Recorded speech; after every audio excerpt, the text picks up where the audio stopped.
নমস্কাৰ ভাস্কৰ জ্যোতি এষ্ট্ৰবাস্তু জ্ঞান চেনেললৈ সকলোকে স্বাগতম জনাইছোঁ। আজি মই বাৰ্ষিক ফলৰ যি কাৰ্যসূচী মই চলাই আছিলোঁ, সেই কাৰ্যসূচী আজি মই পুনৰ আপোনালোকৰ মাজলৈ এটা নতুন ভিডিঅ' লৈ আহিছোঁ। আৰু পোনপ্ৰথমে মই মোৰ অনুৰাগীসকলক, মোৰ দৰ্শকসকলক আহিবলগীয়া ভোগালী বিহু আৰু মাঘ বিহুৰ আন্তৰিক শুভেচ্ছা জনাইছোঁ, শুভকামনা জনাইছোঁ।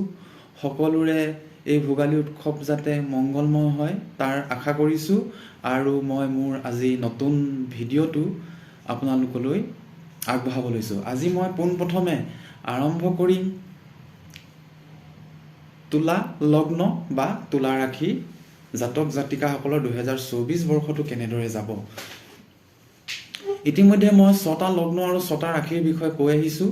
আজি মই সপ্তমটো লগ্ন বা ৰাশিৰ কথা ক'ব ওলাইছোঁ। আৰু তুলা লগ্ন বা ৰাশিৰ জাতক জাতিকাসকলৰ 2024 বৰ্ষটো যদি ধৰ্মৰ কথা কওঁ, ধৰ্মৰ ক্ষেত্ৰত খুব শুভ, খুব দূৰণিবতীয়া ধৰ্মযাত্ৰা দেখুওৱা পোৱা গৈছে। কাৰণ লগ্নৰ পৰা কেতু বা তুলাৰ ৰাশিৰ পৰা কেতু দ্বাদশ স্থানত আছে। দ্বাদশ স্থানত কেতু থাকিলে ধাৰ্মিক যাত্ৰা হয়, দূৰণিবতীয়া ধাৰ্মিক যাত্ৰা হয়। তীৰ্থস্থান দৰ্শন কৰিব পাৰে, মঠ মন্দিৰ দৰ্শন কৰিব পাৰে।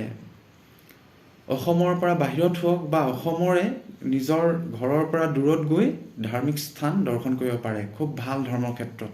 কেতু মোক্ষ কাৰক হয়, ধৰ্মৰ কাৰক হয় কেতু। সেই গতিকে ধৰ্মৰ ক্ষেত্ৰত ভাল। ভাগ্য ক্ষেত্ৰতো আপোনালোকক এপ্ৰিল মাহলৈকে খুব সুন্দৰ লগ দিব। এপ্ৰিললৈকে তুলা লগ্ন বা ৰাশিৰ জাতকৰ সপ্তম স্থানত বৃহস্পতি বহি লগ্নক দৃষ্টি দিছে, আই ভাৱক দৃষ্টি দিছে আৰু পৰাক্ৰম ভাৱক দৃষ্টি দিছে। ভাগ্য লগ দিব আপোনালোকক, খুব ভাল। শিক্ষা ক্ষেত্ৰতো আপোনাৰ কাৰিকৰী শিক্ষাৰ ক্ষেত্ৰত খুব ভাল। কাৰিকৰী শিক্ষাৰ ক্ষেত্ৰত ভাল। পঞ্চম স্থানত শনি বহি থাকিলে মেডিকেল, ইঞ্জিনিয়াৰ এনেকুৱা দিশত ভাল। আকৌ বৃহস্পতিয়ে যিহেতু লগ্নত দৃষ্টি দি থাকিব এপ্ৰিললৈকে, আপোনালোকৰ জ্ঞানৰ শিক্ষাটো খুব ভাল। শিক্ষকতা বিভাগত হওক বা জ্ঞান থকা বিভাগ যেনেদৰে উকিল বিভাগত হওক, ল' ফিল্ডত হওক, এডুকেশ্যন বিভাগৰ কথা কৈছোঁ মই। এইবোৰ ক্ষেত্ৰত আপোনালোকক এপ্ৰিললৈকে ভাল লগ দিব। আৰু শিক্ষা বিভাগত কাৰিকৰীৰ যিটো যুগ, সেইটো গোটেই বছৰ চলি থাকিব। খুব ভাল শিক্ষাৰ ক্ষেত্ৰত। এতিয়া যদি মই আপোনালোকক শিক্ষাৰ পিছতে কৰ্মক্ষেত্ৰত কওঁ, কৰ্মক্ষেত্ৰত চাকৰি কৰাসকলৰ ভাল। চাকৰি কৰাসকলৰ খুব সুন্দৰ সময়। চাকৰিৰ ক্ষেত্ৰত কোনো বাধা বিঘিনি নাই। কিন্তু তথাপিও চাকৰি কৰাসকলৰ সাৱধানতা অৱলম্বন কৰিহে কৰ্মক্ষেত্ৰত আগবাঢ়িব। কিন্তু কোনো পাপ গ্ৰহৰ দৃষ্টি বেছি মই দেখা নাই, কিন্তু ৰাহুৰ দৃষ্টি এটা আছে। সেই গতিকে অলপ চাকৰি কৰাসকলৰ ভাল। আৰু ব্যৱসায় কৰাসকলৰ কিন্তু শনিৰ নিজ দৃষ্টি পৰি আছে, গোটেই বছৰটো থাকিব। ব্যৱসায় কৰাসকল অলপ সাৱধানে আগবাঢ়িব। তথাপিও কিন্তু আপোনাৰ ধন উপাৰ্জন হ'ব। কিন্তু ধন উপাৰ্জনটো আপোনালোকৰ ধন ক্ষেত্ৰত যদি মই কওঁ, ধন উপাৰ্জনটো আপোনালোকৰ কিন্তু পলমকৈহে ধন আহিব। পোৱা ধন যাত অকণমান পলমকৈ পাব। কোনোবাই কথা দি কিনি আপোনাক ধন যিভাগে মোকলাই দিব লাগে সেইভাগে মোকলাই নিদিব, অলপ আপোনাৰ পলম হ'ব ধন পোৱাত। কিন্তু এপ্ৰিলৰ পিছত মে' মাহৰ পৰা ধন কাৰক বৃহস্পতি অষ্টমত সোমাব। ভাগ্যই কম লগ দিব, কিন্তু তথাপিও আপোনালোকৰ অষ্টমস্ত বৃহস্পতিয়ে ধন স্থানক দৃষ্টি দিব। ধন স্থানত দৃষ্টি দি ধন পলমকৈ হ'লেও আপোনাক বৃহস্পতি গ্ৰহে সহায় কৰিব ধন আনিবলৈ। তুলা লগ্নৰ জাতক জাতিকাসকলৰ বৃহস্পতি গ্ৰহটো কাৰক নহয়, কিন্তু যিহেতু পঞ্চমত শনি আছে, আয় কিন্তু হৈ থাকিব, আয় আহিব। আয় কাৰণে চিন্তা নাই, কিন্তু তথাপিও আপোনালোকৰ আয় পলমকৈ অহাৰহে ইংগিত পাইছোঁ মই। এতিয়া মই আপোনালোকৰ ধনস্থানটো ক'লোঁ। ধনস্থানটো কোৱাৰ পিছত মই আপোনালোকৰ প্ৰেমৰ কথা যদি ক'ব যাওঁ, প্ৰেমৰ উদাসীনতা আহিব। কাৰোবাৰ যদি প্ৰেম হৈ আছে, প্ৰেম চলি আছে, তেন্তে উদাসীনতা আহিব। কিন্তু নতুন প্ৰেম হ'ব। নতুন প্ৰেম হোৱাত কোনো আপত্তি নাই। শনি পঞ্চম স্থানত বহি পেলাই আপোনালোকৰ সেই ভাৱ বৃদ্ধি কৰিছে, কিন্তু উদাসীনতা এটা আহিব। যেনেকৈ প্ৰেমত সময় দিব লাগে, নতুনকৈ প্ৰেম কৰাসকলৰ তেওঁলোকৰ সময়টো অলপ কম দিব তেনেকুৱা এটা ভাৱ আহিব। প্ৰেমৰ ক্ষেত্ৰত অকণমান উদাসীন হ'ব, অলপ গা এৰা লগ দিব, কিন্তু প্ৰেমৰ যুগ আছে গোটেই বছৰটো। খালি উদাসীনতাত যাতে কম হয় সেই বিষয়ে আপোনালোকে অলপ গুৰুত্ব দিব। প্ৰেমৰ পিছত বিবাহ এপ্ৰিললৈকে ভাল যুগ। বৃহস্পতিৰ দৃষ্টি আছে লগ্নত। বৃহস্পতিৰ দৃষ্টি একাদশ স্থানটো মাংগলিক স্থান হয়, মাংগলিক স্থানত আছে, সেইকাৰণে বিবাহৰ যুগো আছে। তাৰপিছত আপোনালোকৰ যদি মে' মাহৰ পৰা বৃহস্পতি গুৰু স্থান পৰিৱৰ্তন কৰিলেও বিবাহৰ যুগ চলি থাকিব। তুলা লগ্ন বা ৰাশিৰ শুক্ৰ গ্ৰহও বিবাহৰ ক্ষেত্ৰত খুব ভাল লগ দিয়ে, সেই গতিকে বিবাহৰ যুগ চলি থাকিব। কিন্তু এপ্ৰিললৈকে বিবাহৰ ৰাজযোগ আপোনালোকৰ লগ্নত পৰিছে, মাংগলিক স্থানত পৰিছে, বিবাহৰ হ'ব। সন্তানৰ ক্ষেত্ৰত মই কোনো বাধা বিঘিনি দেখা নাই। সন্তান পলমকৈ যেন হ'ব, গৰ্ভধাৰণ যেন তুলা লগ্ন জাতিকাৰ গৰ্ভধাৰণ পলমকৈ হোৱাৰ সম্ভাৱনা, আৰু সন্তান প্ৰাপ্তিৰ যুগ গোটেই বছৰটো চলি থাকিব। শনি পঞ্চম স্থানত বহি সেই ভাৱটো বৃদ্ধি কৰাৰ কাৰণে সন্তান প্ৰাপ্তিৰ যুগ আছে, কিন্তু পলমকৈ যেন সন্তান প্ৰাপ্তি হ'ব তেনেকুৱা এটা মই লক্ষণ দেখা পাইছোঁ। কিন্তু সন্তানৰ যুগ আছে, কোনো চিন্তা কৰিবলগীয়া কথা নাই। গোটেই বছৰটো সন্তান, তাৰমানে গৰ্ভধাৰণৰ সময়টো গোটেই বছৰ জুৰি চলি থাকিব সন্তান। এতিয়া সন্তানৰ পিছত যদি মই আপোনালোকক কওঁ, সন্তানৰ পিছত আপোনালোকৰ এতিয়া গোটেইখিনিতো মই আপোনালোকক কৈছোঁ, ভালেই হয়, কোনো বেয়া নহয়। কিন্তু সতৰ্ক থাকি আৰু এটা ভাল দিশ দেখিছোঁ, তুলা লগ্ন বা ৰাশি জাতক জাতিকাসকলে এই বছৰটো তেওঁলোকে যান বাহন, ঘৰ দুৱাৰ, মাটি বাৰী এনেকুৱা ধৰণৰ কিবা ক্ৰয় কৰাৰ যুগ মই দেখা পাইছোঁ। চতুৰ্থত মকৰ ৰাশিৰ অধিপতি শনি পঞ্চমত গৈ চতুৰ্থ ভাৱটো বৃদ্ধি কৰিছে। সেইকাৰণে এনেকুৱা ধৰণৰ কিছু সা সম্পত্তিৰ যুগ কিন্তু মই দেখা পাইছোঁ। খুব শনিয়ে কিন্তু ভাল আপোনালোকক ফল দিব। কিন্তু মই সতৰ্কতা কিছুমান কওঁ। সতৰ্কতা যদি ক'বলৈ হয়, তুলা লগ্ন বা ৰাশি জাতকৰ পঞ্চমত শনি থাকি বৈবাহিক জীৱনত যদি তুলা লগ্ন জাতক আৰু তুলা ৰাশিৰ কোনোবা জাতিকাৰ স্বামীৰ স্বাস্থ্যৰ ওপৰত সতৰ্ক হ'ব, আৰু তুলা লগ্ন বা ৰাশিৰ জাতকৰ বিবাহিত জাতকৰ পত্নীৰ স্বাস্থ্যৰ ওপৰত সতৰ্ক হ'ব। শনি পঞ্চমত থাকি নিজ দৃষ্টি দিছে পত্নীৰ ঘৰত, পত্নীৰ স্বাস্থ্যৰ প্ৰতি বা স্বামীৰ স্বাস্থ্যৰ প্ৰতি সতৰ্ক হ'ব। আৰু আপোনালোকৰ আয় ভাৱত শনি দৃষ্টি পৰাৰ কাৰণে আয় দেৰিকৈ আহিব। খুৰাক, ডাঙৰ ককায়েক বায়েকৰ লগত সম্বন্ধ সম্পৰ্কৰ প্ৰতি সতৰ্কতা ৰাখিব, আৰু বংশ পৰিয়ালৰ লগতো যাতে সম্বন্ধটো ভাল হৈ থাকে তাৰ ওপৰতো অলপ গুৰুত্ব দিব। কাৰণ শনিৰ দশম দৃষ্টি দ্বিতীয় স্থানত বংশ পৰিয়ালত শত্ৰু দৃষ্টি তাতো দি আছে এই ক্ষেত্ৰত। আৰু ইমানখিনি মই ভালেই দেখিছোঁ তুলা লগ্নৰ ৰাশি। আৰু এটা কথা মই কওঁ, তুলা লগ্ন বা ৰাশিৰ জাতক জাতিকাৰ আয় হ'ব, মই কৈছোঁ আয় পলমকৈ আহিব, কিন্তু পঞ্চমত শনি বহি থাকিলে আপোনাক আয় দিব, প্ৰেম দিব, সন্তান দিব, সন্তানৰ শিক্ষাৰ ক্ষেত্ৰতো ভাল হ'ব। কিন্তু যেন ক'ৰবাত নহয় ক'ৰবাত কিবা এটা আপোনাৰ ঘৰুৱা পৰিৱেশ হওক বা অলপ উদাসীন মনোভাৱ এটা আহিব নিজৰ এই বছৰটো। ব্যৱসায় বাণিজ্যৰ ক্ষেত্ৰত অলপ সাৱধান হ'ব। চাকৰিসকলৰো মই ভাল বুলি কৈছোঁ, কিন্তু তথাপি সাৱধান হৈ আগবাঢ়িব। বাকী ধৰ্ম ক্ষেত্ৰত মই ক'লোৱেই, ভাগ্যৰ ক্ষেত্ৰতো ক'লোৱেই, এইখিনি বাকীখিনি ভালেই দেখিছোঁ। কিন্তু সতৰ্ক হোৱা বিষয়কেইটাত অলপ সতৰ্ক হৈ থাকিব। পঞ্চমস্থ শনিক কণ্টক শনি বুলি কয়। কণ্টক শনি কিন্তু অলপ সাৱধানতা অৱলম্বন কৰিবলৈ কয় শনিয়ে। সেই গতিকে এইখিনি ক্ষেত্ৰত সতৰ্ক হ'ব। বাকী কিন্তু আয় আৰু এই মাংগলিক কৰ্ম, প্ৰেম, সন্তান এইখিনি ক্ষেত্ৰত শুভ মংগলময় ফল পাব। ইয়াৰ পিছৰ লগ্নত বা ৰাশিটো মই কৈছোঁ বৃশ্চিক লগ্ন বা বৃশ্চিক ৰাশি। বৃশ্চিক লগ্ন বা বৃশ্চিক ৰাশিৰ বছৰটো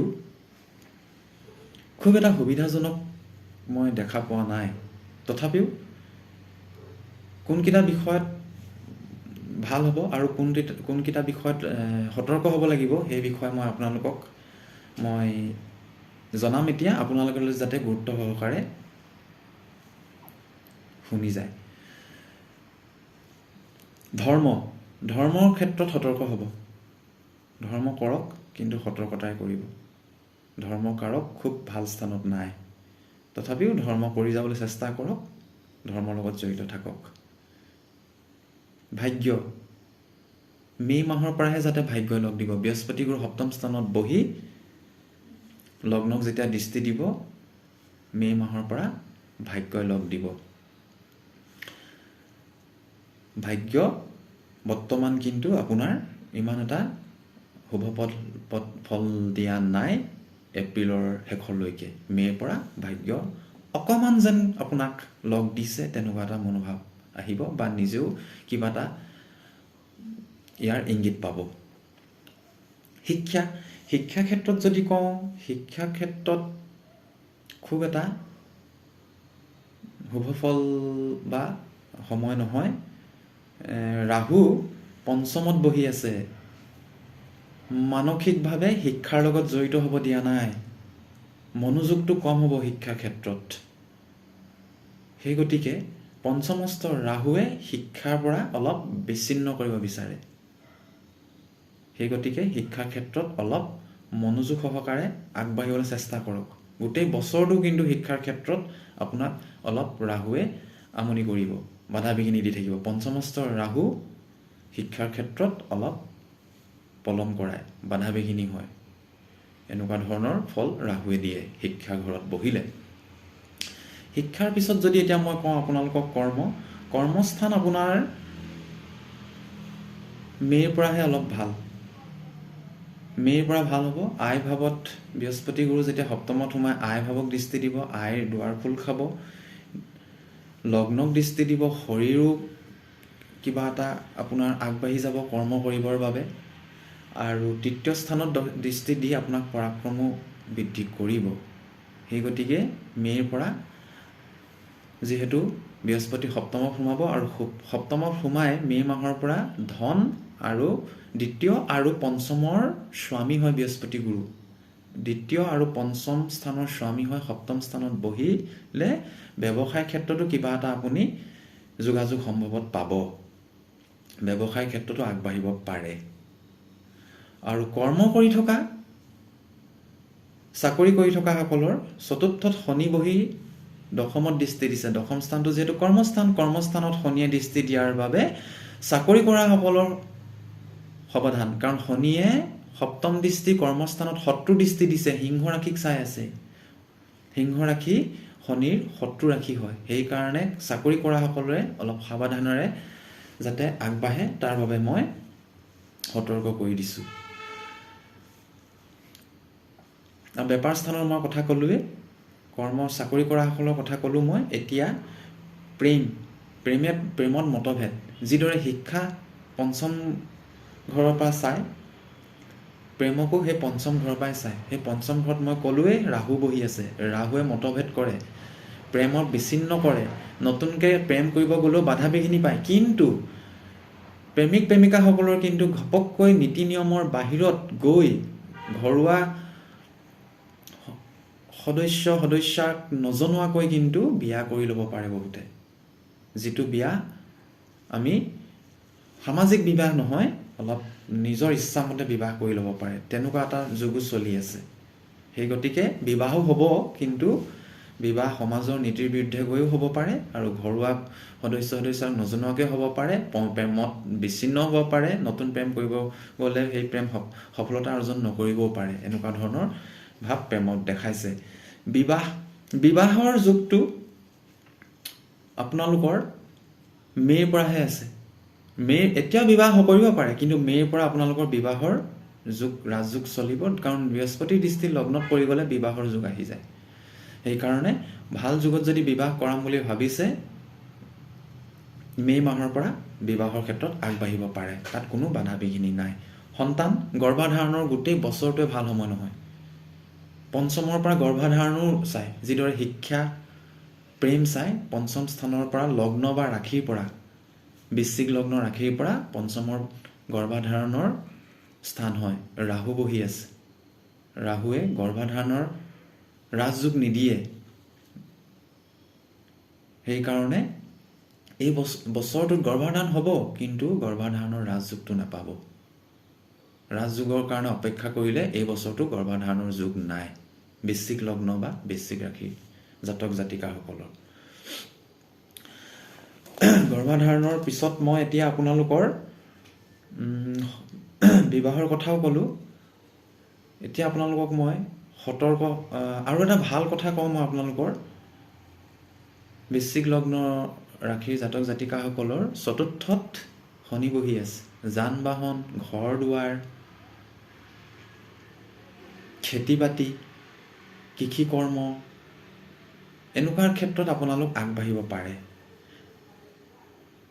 গোটেই বছৰটো শনি যিহেতু চতুৰ্থ স্থানত কুম্ভ ৰাশিত, নিজৰ ৰাশিত, মূল ত্ৰিকোণ ৰাশিত বহি থাকিব। সেইকাৰণে এইকেইটা বিভাগত আপোনালোকক আগবঢ়াব, কিবা এটা এই ক্ষেত্ৰত জড়িত হয়। ৰাজনীতি কৰাসকলৰ কাৰণে কিন্তু ভাল, কাৰণ পাব্লিকৰ যিটো মৰম চেনেহ চোৱা যায় সেইটো কিন্তু চতুৰ্থ স্থানৰ পৰাই চায়। সেই গতিকে ৰাজনীতি ক্ষেত্ৰতো আগবাঢ়ি যাব পাৰে, একো বাধা বিঘিনি নাই। খালি বৃশ্চিক লগ্ন জাতক জাতিকাসকলৰ আৰু এটা চাব, যিসকলৰ সন্তান আছে বৃশ্চিক লগ্নৰ জাতক জাতিকাসকলৰ, তেওঁলোকে কিন্তু সন্তানৰ স্বাস্থ্য, বিদ্যা ওপৰত আৰু সন্তানৰ চাল চলনৰ ওপৰত অলপ চকু ৰাখিব। সন্তানৰ স্থানত যিহেতু ৰাহু বহি আছে, সেই গতিকে তেওঁলোকৰ সেইখিনিত আপোনালোকে গুৰুত্ব দিব, অলপ চকু ৰাখিব, যাতে বিপথে নাযায় সন্তান। আৰু সেইখিনি ক্ষেত্ৰত সতৰ্ক কৰিলোঁ। আৰু মই আপোনালোকৰ ভাল যিখিনি দিশ মই ক'লোৱেই, যান বাহন, ঘৰ দুৱাৰ, কৃষি কৰ্ম, মাটি বাৰী, এইখিনি ক্ষেত্ৰত আগবাঢ়িব পাৰে, ৰাজনীতিৰ ক্ষেত্ৰত আগবাঢ়িব পাৰে, একো অসুবিধা নাই। কিন্তু মই কৈ অহা লগ্ন আৰু ৰাশিৰ ভিতৰত মই দুটা ৰাশিক কিন্তু এই বছৰটো সাৱধান হ'ব কৈছোঁ। আগতে কৈ অহাৰ ভিতৰত মই কৰ্কট ৰাশি আৰু আজি মই পাইছোঁ বৃশ্চিক ৰাশি বা লগ্ন। ৰাশি বা লগ্ন অলপ সাৱধান হ'ব। তেওঁলোকৰ মানসিক, শাৰীৰিক আৰু সম্বন্ধীয় লোকৰ ক্ষেত্ৰত বা সম্বন্ধৰ ক্ষেত্ৰত বা নিজৰ যি আত্মবিশ্বাস, এই ক্ষেত্ৰত অলপ যেন কম হৈছে তেনেকুৱা দেখা গৈছে। বাকী কিন্তু এই বৃশ্চিক লগ্ন ৰাশিৰ বৃহস্পতি যেতিয়া সপ্তমত আহিব, মে'ৰ পৰা অলপ যেন সময় ভাল আহিছে। কিন্তু তথাপিও বৃশ্চিক লগ্ন জাতক জাতিকাৰ অলপ সতৰ্কতাৰে পাৰ কৰিব। আৰু বাকী মই যিখিনি কৈছোঁ সেইখিনি আপোনালোকে ভালদৰে শুনি মোৰ এই ভিডিঅ'টোত সেইভাগে আগবাঢ়িবলৈ চেষ্টা কৰিব, নিশ্চয় শুভ ফল পাব। কৰ্ম সংস্থাপনৰো চেষ্টা কৰক, নিশ্চয় ফল আহিব। আৰু ইমানখিনিকে কয় মই আজি এই দুটা লগ্নৰ কথা ইমানটাই সামৰণি মাৰিছোঁ। আৰু মোৰ আজিলৈকে 8টা লগ্ন আৰু 8টা ৰাশিৰ কথা মই ইতিমধ্যে কৈ আহিছোঁ, আৰু আহিবলগীয়া দিনত বাকীখিনিও মই সম্পূৰ্ণ কৰি দিম। আৰু আপোনালোকে মোৰ চেনেলটো ছাবস্ক্ৰাইব কৰিব আৰু কৰোৱাব, লিংকটো শ্বেয়াৰ কৰি দিব, বেল আইকনটো আপোনালোকে প্ৰেছ কৰিব, নটিফিকেশ্যনটো অল কৰি ৰাখিব।